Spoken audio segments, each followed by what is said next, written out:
There was no geographical, geopolitical continuity like British and India, but there was a link of political authority. In the Cold War, the world were divided into two.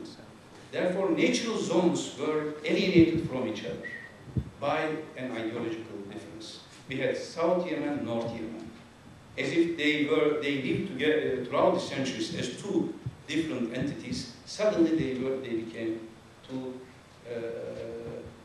part of two different blocks. This has affected all the politics.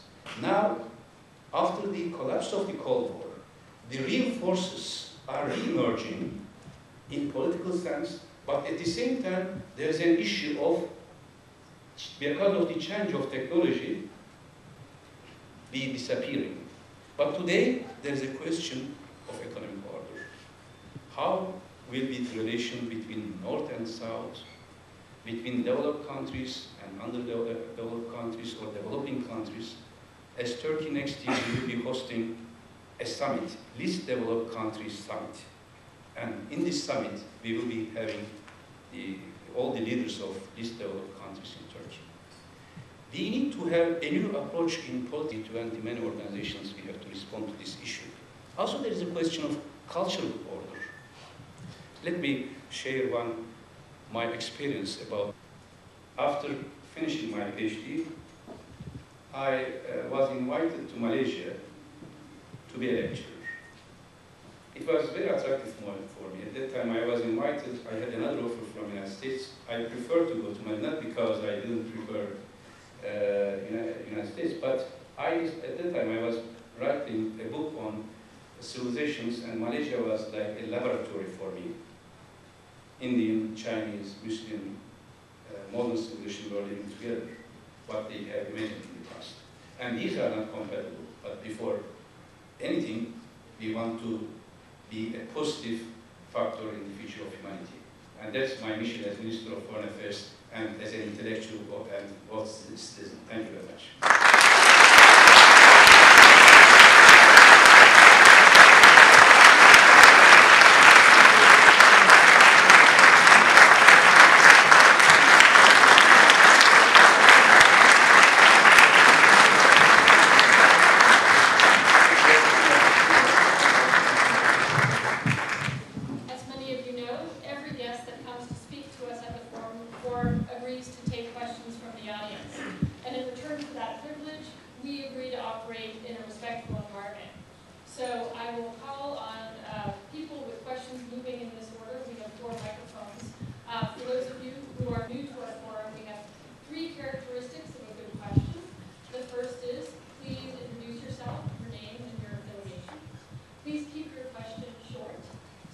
I'm a freshman at Harvard College.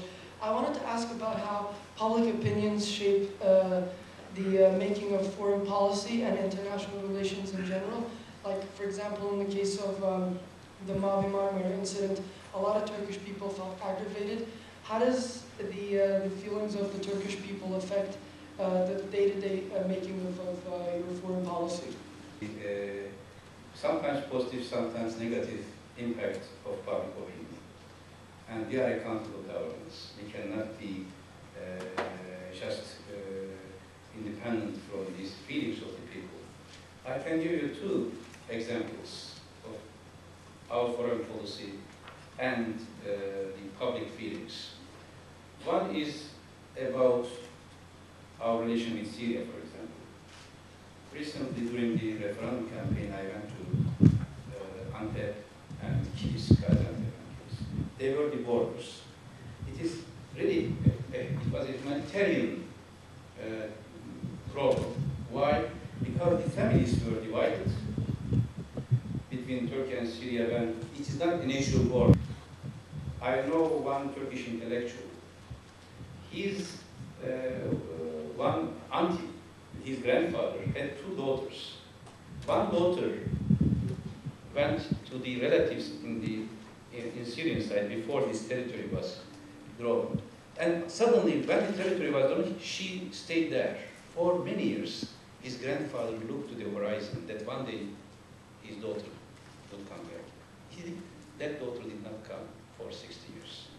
And during religious days, people were not going to each other. They were throwing the gifts over the border. To have this cooperation platform for cooperation and stability. One day, I am sure, a car